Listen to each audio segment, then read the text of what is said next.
everybody. Welcome to PoddiMouths, the podcast about everything and at the same time, nothing.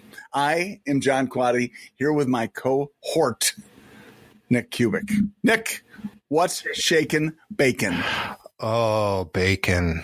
Well, I'm sure our listeners know, or our listener knows that we just came off the coffee podcast, or our last podcast about coffee, tea, and all things energy inducing.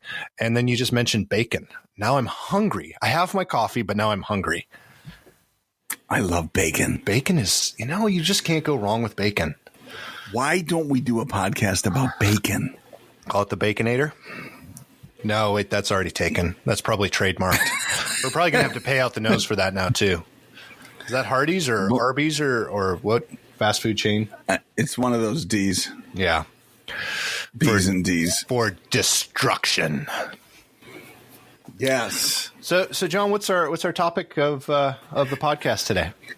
Today, our topic is... Like we really have a topic. Know. Come on. I know, really. Well, I can't believe you're asking me. Boy, talk about putting the heat on. The topic... hey, I have to act like it's something we've been planning for a long time. Nick, hold on. Wait. I have all of our topics right here, Nick. Right here. Here's my list. It's 5,800 topics, and today we've chosen... customer service. We have terrible customer service here at PoddiMouths. It's ridiculously terrible. But if you want to be put on hold, call us. That's right. Yeah, but we only do have our fan, and they just keep that fan keeps blowing up our phones. Well, and we thank him for doing that. Wherever I him, assumed her it might was my be. mother. I thought it was my mom for a long time. I could go so many places with that. I'm just going to leave that one alone. Sometimes that's the best decision. Yes, and I make it public by telling everyone that's the decision I just made. You did. Well done. Well played, sir. So, talking about customer service, which obviously we've been planning on doing for the longest time because it's, well, let's just face it, customer service is a big deal. And look, let's be honest. As I get older, customer service is a way bigger deal to me than it used to be. True for you too there, Nick? Well, it is true for me, but I think that's just the industry or industries as a whole. I think that's just the expectation as a whole nowadays when it comes to any business. I know that you and I, in our current positions, that's what we preach to all of our dealerships that we deal with on a daily basis, our car dealerships. One of the things, and I'll say it, I'll probably tick off a lot of and hopefully our fan is not a car dealer, but it could be because we do have a lot of friends in the car business. I think that is, and preface it even more. I tell my dealers this all the time, so I really won't get in trouble because they've heard me say this. We are slow to adapt. We're slow to catch up. And one of the things that we have to catch up to, one of the ways that our customers want to buy from us now is in a form of customer service that we have to show them. It's an experience. And that experience comes from having, terrific customer service. And if we can't master that, and it doesn't matter what industry you're in, if you can't master customer service, you're not going to make any money. You're going to lose out to your competitor that is willing to give that customer a truly, wait for it, a truly exceptional experience. Ooh, I got the chills. Yeah.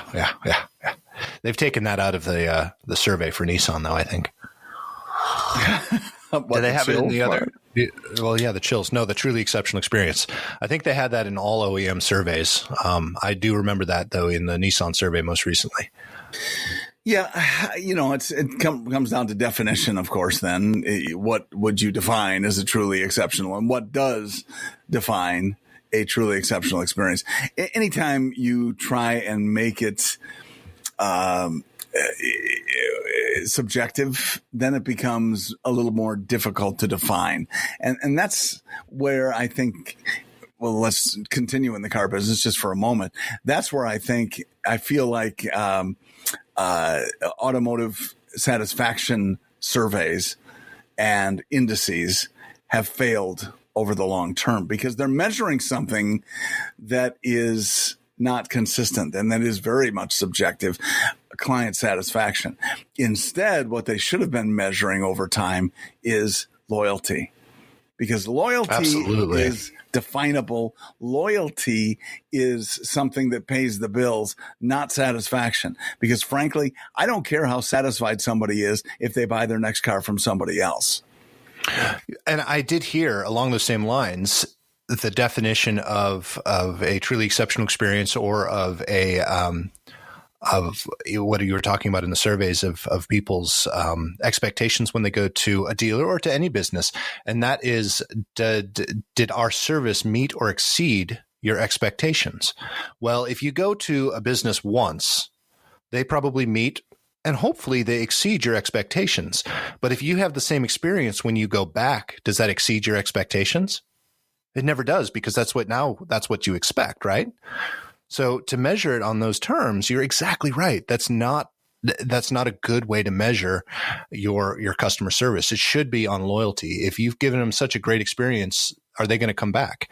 And are they going to come back time and time again? That's the true measure. I 100% agree with you. Yeah. And I think we miss that sometimes, not just as an industry in automotive, but I think across the board. We try to, there's that fleeting moment of desire to define what somebody is. Are they happy with what and frankly, we can manage expectations more effectively than we give ourselves credit for too.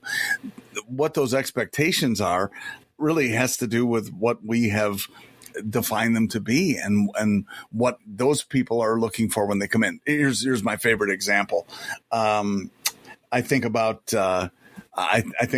probably one of my favorite burger places is In-N-Out. Have you done In-N-Out burgers before, Nick? I have once in my life. Just in once. Los Angeles. Just once. Okay. It was a LA experience. I was there for school, and it was just something that I had to do. But I have not tried it since. I don't even remember the taste. It's very sad. Oh my gosh, that is sad. And you need to get back there, because it is primarily a West Coast. I think they have one in Dallas now. I could be wrong. But it seems to me I saw that somewhere. They're spreading out slowly across the country. Denver, I think, as well. Which is crazy, because it's not a new chain, a new chain whatsoever. It's fairly old, and for it to, and I think you're probably going this direction when you talk about customer service. It's probably one of the reasons that it is going slowly. They're making a good business decisions as they go, instead of just throwing out a whole bunch of them and trying to build as many and hope they succeed. They're actually probably doing it the correct way, because we've seen that business model in the past. Yes. Mm-hmm, mm-hmm. What I think of is, I'm not throwing fire at anybody, but look at, what's the donut place? Not Dunkin' Donuts, but what's the other one? Are you talking about, yes, Timmy's? No. It's a bigger, it's been around longer, and it's the, why can I not think of it? Sorry, Krispy Kreme. That's it. Thank you. Krispy Kreme. I knew you'd know it. Krispy Kreme. I'm just kidding. Kidding. Thank you. Krispy Kreme tried to grow, and this was back in the early 2000s, I would guess. They tried to grow exponentially. And so they were opening stores as fast as they could open stores. And what they found was they opened stores way beyond the demand for the donuts, and probably having to do with the experience that was delivered as well. What happens then is puts a stress on training people, on hiring the right people. The right people are the ones who deliver the effective experiences in the first place. But anyway, that's one example of a business trying to grow too fast. What happens then? They had to close down a bunch of their new stores, and their stock took quite a bath because of it too. I think so. When I look at businesses that have done so very effectively, to your point, like In-N-Out Burger, and I have to tell you, they manage expectations very well. In-N-Out Burger, if you're looking to go in there and get, something that's completely different, something you want, well, I got to have ice cream and I have to. They do very few things, but they do them all well. I think that's kind of the hit behind In-N-Out Burger, is that they are always trying to do the things that they do very, very well. So their burgers, you can order them a certain way, like animal style, I think is one. And I'm hoping I'm not mixing up manufacturers, but they're ones that have these fabulous burgers. Yes, the taste is great. The food is tremendous, but the service is so consistent every place you go. And that's one thing that really amazes me, is how people are looking for one experience and they leave with a completely different one. And it is a franchise, or it is a franchise that has excelled at its own speed. And In-N-Out, I think, as you pointed out, Nick, has done that very, very well. They haven't tried to do it too fast. And so therefore, the experience they deliver is pretty consistent across the board. And let's talk about another one that we're talking about, a little bit of Chick-fil-A here. The fantastic business. Now, I don't frequent Chick-fil-A, but I know a lot of people that do. A lot of people down here absolutely love Chick-fil-A. I don't think the food is that spectacular, but the customer service is tremendous. And I think it goes a long way. I would much rather go back to a restaurant that has excellent customer service and just okay food. You're obviously going to want something that has great food, but I would trade off customer service for great food. I'd much rather see. Now this is a really good point, and I'm glad you brought it up and broke it out like that. If you went to a place, any place, it doesn't matter, pick your favorite restaurant and one that you frequent over and over. If it had great food but lousy service, would you be as likely to go back? Not as likely. Now, I would, because I'm stubborn like that. But no, I would much rather do a restaurant that has okay food but excellent customer service. And I think that's for most people. I think that's how most folks look at it, that you can and look, even if they have decent service, decent food, there is another element of customer service that comes into play as well, like recognition, for example. They know who you are, they know your preferences, and that falls under the customer satisfaction and customer service element as well, I think. Absolutely. So, I mean, there are pieces of it that come into play, but truly, if the food is terrible, it doesn't matter how good the service is. Very true. And truly, if the service is terrible, it doesn't matter how good the food is. I'm not going to go back. That's exactly the only exception might be Ed DeBevick's. Is that the one Have you ever been to an Ed DeBevick's? They throw the buns at you? Yes. Well, not literally, but I think they do. Yeah. It's one, and I've been to a couple of them. And the first one I went to, and I had no idea what to expect, but we're dressed for a business lunch, and we got to go to Ed DeBevick's. I said, okay, well, fine. I've never been there. It's like a diner. And we walked in the front door, and the greeter, if you can call her that, said, "What do you want?" Well, we're just here for lunch, and we just had, how many? 4 of you. Okay, go in the back, table number 12. Tell her I sent you, and if you don't like the table, tough. It's like they abused you throughout lunch like that, and it was funny, but at the same time, anybody who's been there before expects it, and it's part of entertainment. It's part of the show, entertainment, I guess. But on the same token, they're making fun of you. But look at the service as a whole; they're still very attentive, right? They get the food out to you sure. in a decent amount of time. The food's not too bad.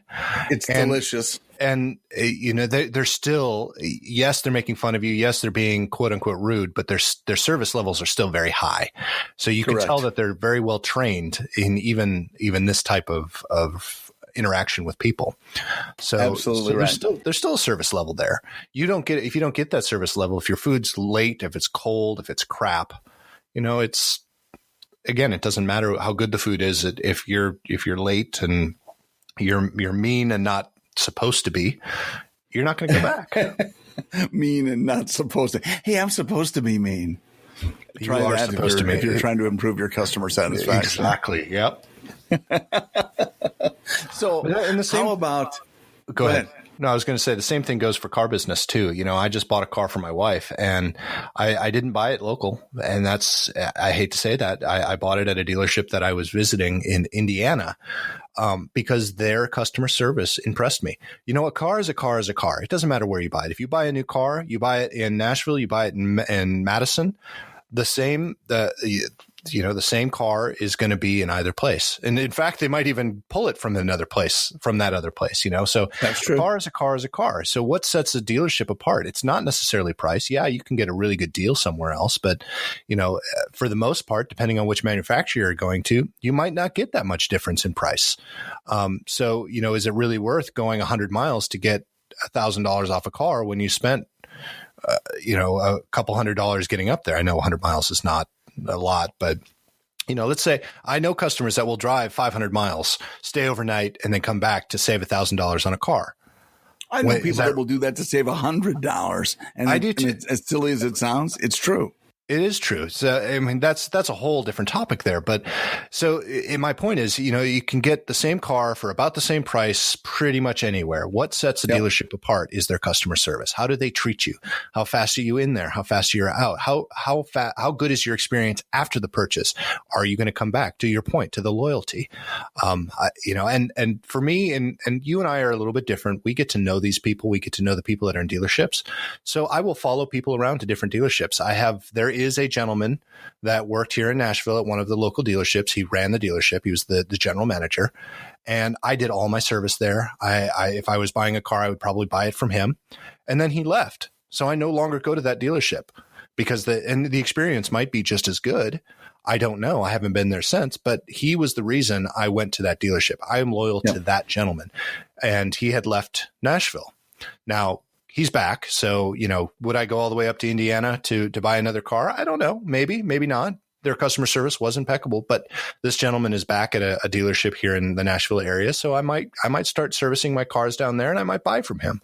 It's a trust level. It's an experience level. And, that's what customers are looking for, is that sort of experience. So let's talk about that for a moment, because it brings up an interesting concept. And that is, you had the relationship with that one gentleman. Is there anything the dealership could do beyond what he did to encourage your future business? I mean, could they essentially steal you away from him? Is there something they could have done to make that happen? Oh, absolutely. However, I might be loyal to him, but he's also the manager. And for me, and I teach this all the time, I consult on this all the time, all of the things that happen inside your dealership come from the top down. And you need to train, and you need to have set expectations for everyone to follow within that dealership. If that dealership maintains that process that he had in place, which I know it didn't, because I know other people that are there and I know what things change. So that's part of it too. So again, not to beat a dead horse, but I have an insight into the businesses that most people don't have. So my experience is going to be different from the person, my neighbor who goes to the same store. So I'm fully aware of that. So, but in this case, the reason I enjoyed my experience there was not necessarily just because of this one gentleman, which I did. He's a good friend of mine, so I did enjoy that. But at the same time, his expectations for his employees, his processes that he had in place for his employees, really made a difference when it came to the service levels at that store. If they were able to maintain those service levels after he left, and were able to duplicate everything that they were doing while he was in charge, then absolutely I would go back. It had very little to do with that one gentleman per se. Mm-hmm. It had everything to do with the way he managed his people. Yeah. Right. Yep. That makes sense. So how I guess the thing we look at is customer service to us is really based on our own perception. And that can come from a lot of different things. I said earlier about managing expectations. What do people expect when they come in? And if they have higher expectations, to your point earlier, Nick, somebody has a good experience one time. Do they expect a good experience every time? Well, of course they do. But what defines that good experience? Is it the fact that we wash their car every time they bring it in for service? Is it the fact that I recognize them and know them by name when they come in? I mean, I can replicate those things. Those are things we can do every single time without too much effort expended. But there may be things that, only one individual person can do. And I'm not sure what that is. If you share experiences with somebody or if you've known them for a long time. The idea behind that, though, to me is all about making sure that what they expect is not more than what you're planning to deliver. Oh, absolutely. And I think you make a great point. We'll use Starbucks as an example. It has a lot to do with process too. A lot of it is personality. If you have the right personality, you're going to give an exceptional experience no matter what business you're in. That being said, there are a lot of these things can be taken care of just by implementing a specific process. We use Starbucks as the example. You go to Starbucks, you give your order, they ask for your name, they put your name on the cup, and when they call it, they are required to yell out your name. And some people have fun, customers have fun with it, and they'll change the name to make it sound dirty or make it sound funny. But at Starbucks, they are required to say the name no matter what. That's part of the experience. That's part of making customers, I don't know why, but part of making customers feel like they exist, that they're there. It's that recognition thing we talked about earlier. It's the recognition. Exactly. Yeah. But it's all a process. It's part of that process that they've built in, that they do at every single store. It's part of their training. And that makes your experience at Starbucks similar, no matter whether you're in Seattle or you're in Florida. It doesn't matter. You're going to have that experience as long as the people are trained well. You talk about the name, and I remember something funny from Facebook where a guy had taken a picture of his cup with the name written on it, and his name was Mark, M-A-R-C. And so when he put in the drink order, he said, "My name is Mark with a C." Well, what they had written on the cup was C-A-R-K. So the smell of Mark with a C, C-A-R-K. So they're yelling his name, Kark. It was hilarious. Oh, that's too funny. It's Mark with a C. Mark with a C. Oh, that's funny. So sometimes customer satisfaction and customer service, even with the proper process in place, can backfire. So what's important is we constantly monitor how we're doing with that. If you're not paying attention to how well you're fulfilling what customer expectations are, then you're in trouble, because you may think, well, I have a process in place, so this must be the right way to do it. But that doesn't matter if it's not really hitting the pavement. If that's not what's actually happening, then you're going to hit roadblocks. So Nick, when you say process, you could not be more correct, but it's making sure that we pay attention to what's going on with that process. How consistently is it being executed? And when it is it being done so effectively? Inspect what you expect. Oh, look at you being all smart. Car businessy. Oh, I learned that from the car business. I hear that from GMs all the time. And it's not just this is another area I think that customer service wise, all businesses either succeed very well or fail miserably. It's not just in the store anymore. And now we have said, everyone, I think all of our listeners know that we are digital marketing professionals.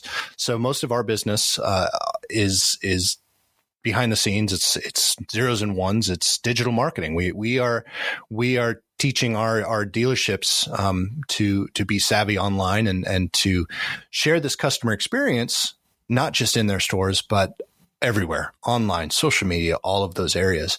And I think there are a number of businesses that might do very well online that might do very well in their store, but they don't do very well online when it comes to customer experience. Great point.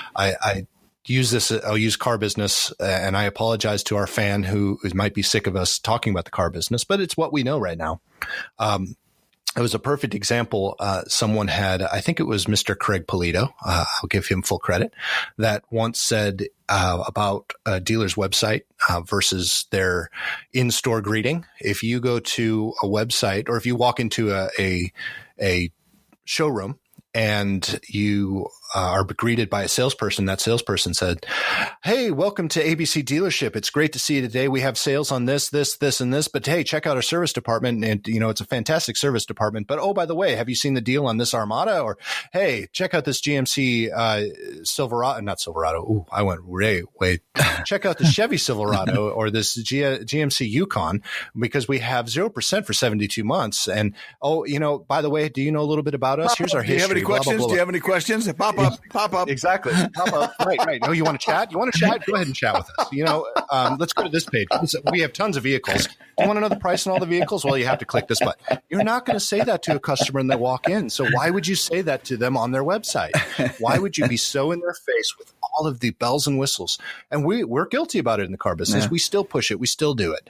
But there's some change, hopefully, in the industry where we're backing down from that. And it's not just the personalization. Is one That's a great point, Nick. It's not the car business. It's not. It's there are many other businesses, and what's the beauty of our being in digital marketing is it makes us experts, and frankly, everybody.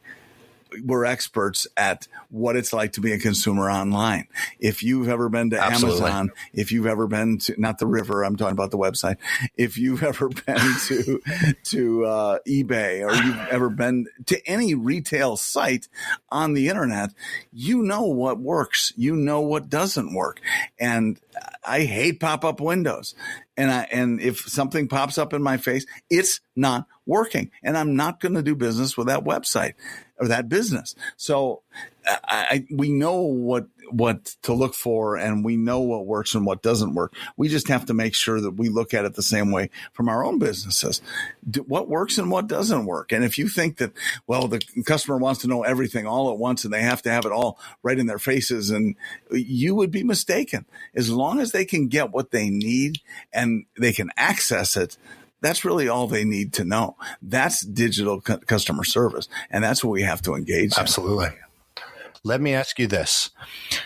When it comes to your online lifestyle, are you more of a mobile shopper or are you a desktop shopper? And whichever one you choose, you had mentioned pop-ups. Where does it annoy you more, desktop or mobile?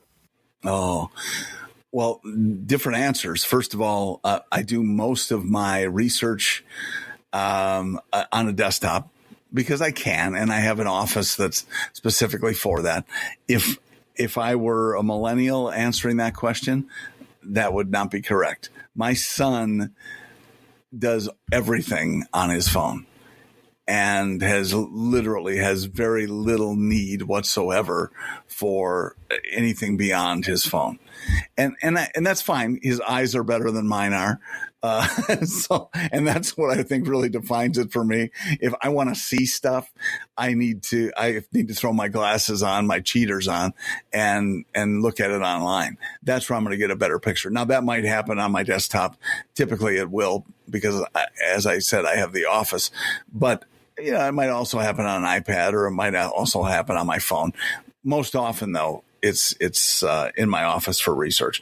When it comes to pricing for me is either done when I'm in the moment and I'm ready to buy something, or it's done in advance. If it's done in advance, again, I'm probably on my desktop. If it's done when I am in condition to think about doing something, or I'm ready to buy something today, or I'm already shopping, then it's on my phone.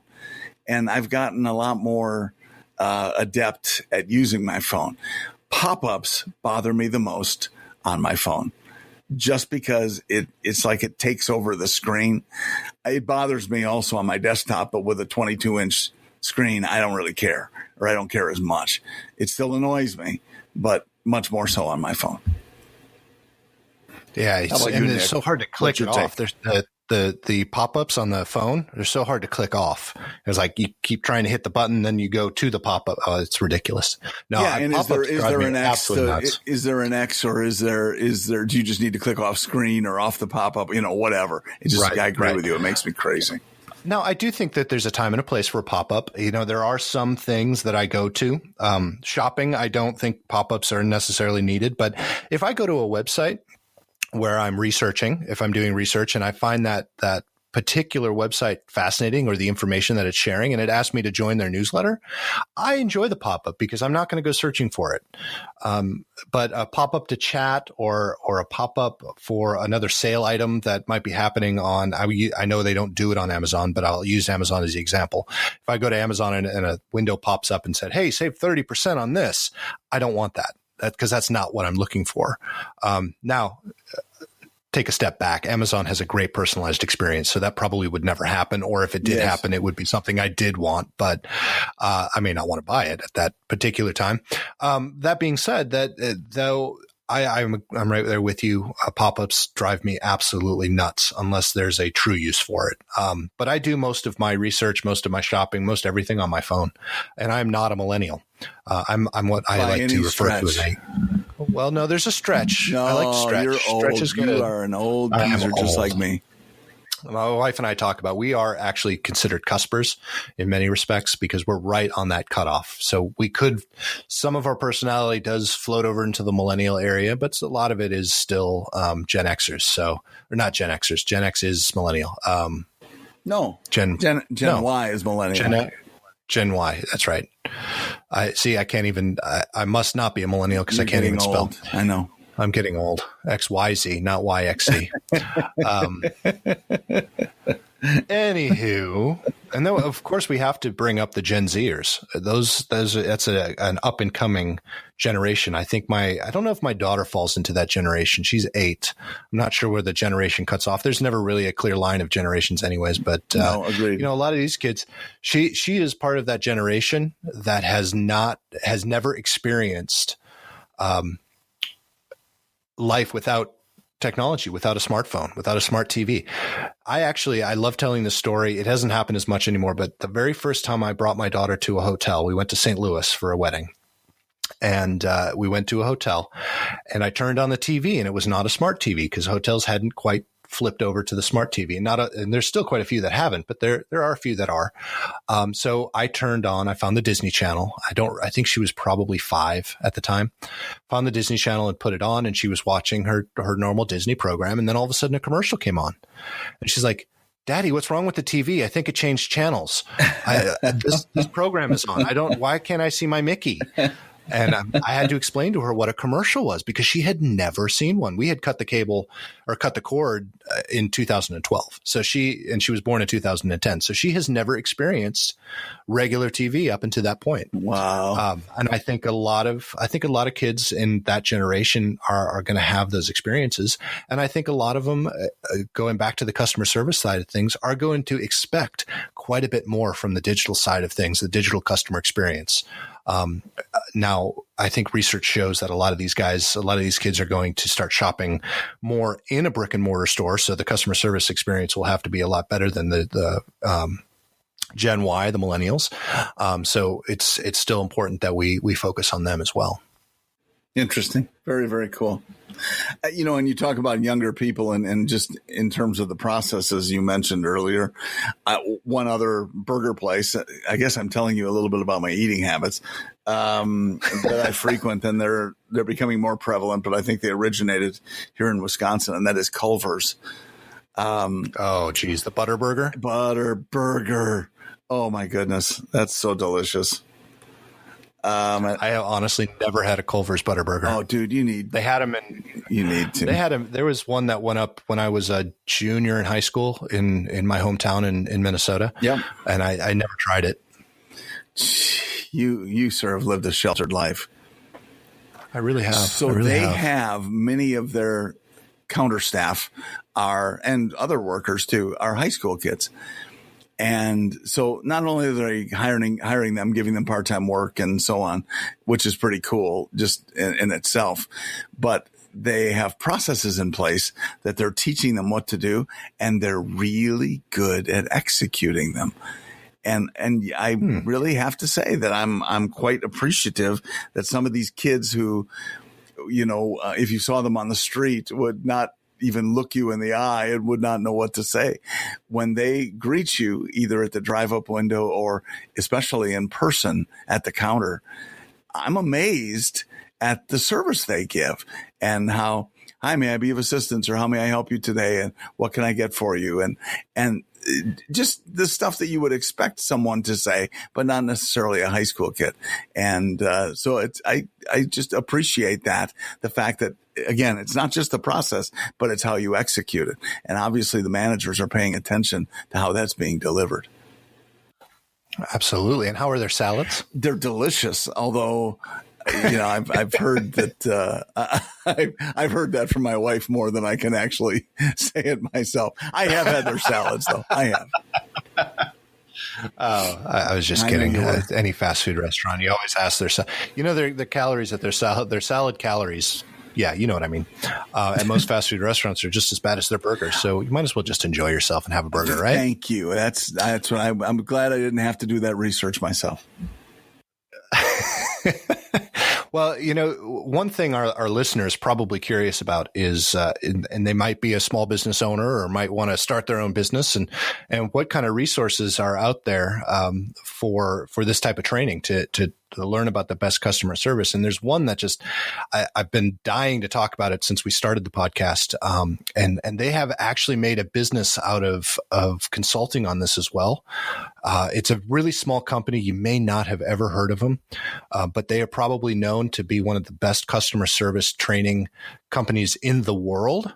Again, you may not have heard of them. It's this little bitty company called Disney. And they actually have a whole wing of their business that they will go out and they will train people on the customer service practices of Disney and their parks and so on and so forth. And I know several dealerships that have done that training. I know some other companies that have implemented Disney training to really hone in their customer service. And I just think that's a fascinating idea for business. It really is. And I agree with you. I have seen much of the same, Disney especially, where people have gone physically on site at one of the Disney properties and learned some of the elements of what they do. And it's pretty amazing. It really is. It's incredible. And it's everybody. It's not just the characters are very well trained. They have set processes, but that process goes from the top character all the way down to someone who's sweeping the street in the middle of the night. They're all trained the exact same way, and they're all customer focused. Everything they do is customer focused. If you can't make the customer happy, there's something desperately wrong, and then it needs to be addressed immediately, and it usually is by someone who has the authority to do so. Brings up a really good point. Just real quickly, if I can just interject, everybody needs to be trained when it comes to customer service. It's not just about training the frontline people or anyone like that, because anyone can impact the customer's perspective of what happened. And the best thing we have working in our favor is recency. It's the last thing that happened to people is the thing they remember the most.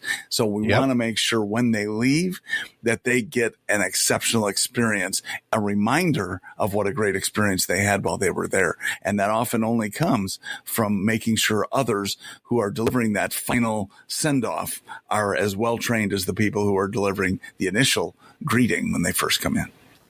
Yeah. And you and I travel a lot. I've said that a number of times. One of the best experiences along those same lines is when I go to a hotel, I don't usually visit the front desk before I leave because I don't have to anymore. You check out on the app, you leave your keys in the room, and you're done. You can just walk out, and if you park in the right spot, you could use one of the side doors, right?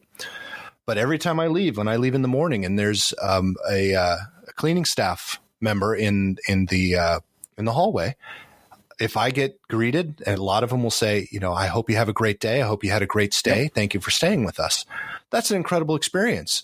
They don't have to. They're just there to clean the room, but they're trained that if you're within 10 feet, you make eye contact, you thank the customer and move on. And that is true customer experience in just the easiest possible way. It doesn't take very much effort. It doesn't take really that much training as long as you just do it and you're sincere about it. Excellent point. I think, as I said, everybody is an expert when it comes to customer satisfaction and customer experience. We know what we want because we're all consumers. And to me, it's just a matter of making sure that as a business, we deliver that. And no matter what your business is, or if you're thinking of starting a business, a lot of it has to do with how you can move forward with that. And it all comes around to, it's either made or broken by your customer service levels. How well are you meeting the expectations of that customer? Absolutely. And I truly believe I grew up with it, and I teach my daughter this. I stick to it all the time. And that's the golden rule. Do unto others as you would have them do unto you. And if you live by that motto, I think you as a customer service professional, or just customer service in general, when it comes to expectations with other people, whether you're in retail, whether you're a phone solicitor, or whether you are cleaning the streets of Disney in the middle of the night, do unto others as you would have them do unto you, and you'll win every single time. Amen, brother. Well, Mr. Quaddy, I think we've reached the end of the PoddiMouths podcast for the day. I hope you have a fantastic day. Thank you for joining us. See, I'm trying to do the customer service thing. Is it working? You are. I bought into it. Oh, good. You were getting there? Well, I wanted all of our listener to remember to follow us on social media. We're on Facebook, Instagram, Twitter. And you can also, if you'd like to help us out and keep our podcast running and help us learn a little bit more and make our topics a little bit less focused. I mean, more focused, sponsor us on Patreon. We have a Patreon account, and, throw us a few bones here and there, and we can keep this dream alive. Keep our conversations flowing, our potty mouths flowing. Keep our potty mouths flowing. Yes. Keep our potty mouths flowing. You can find us on all those different channels with just typing in or searching PoddiMouths, and join us, reach out to us, ask us questions, and help us with some topics. If there's something that you want us to discuss, make fun of, or just be taken on a general tangent somewhere else, let us know. John, anything else you want to say? We are good at taking on things on tangents. So if you want something abused, then let's shine some light on some stuff. We're more than happy to do that. We both suffer from this disease called tangentitis. It comes from Tangiers. Tangiers. Yeah. No, sorry. That's not a place. Sorry. Okay. It's not? No. Oh, man. I've been living in a dream world then. You have indeed. But that's what this PoddiMouths podcast is. It's a dream world. It is indeed. That was dream sound effects. I thought you were a cat. Okay. Anyway, John, thank you very much. Thanks, Nick. You want to take us out? I would love to. Thanks to our listener. We are so happy to have you out there. And if you brought in an extra one, Mom, I want to say hi to you as well. It's awesome to have you all out there, and we appreciate it. Always good to have you. And please do what Nick said. Go out and meet us out on social media. We would love to hear from you and hear more and get some ideas about what you would like to hear more of. Have a great, awesome rest of the day. We'll talk to you soon.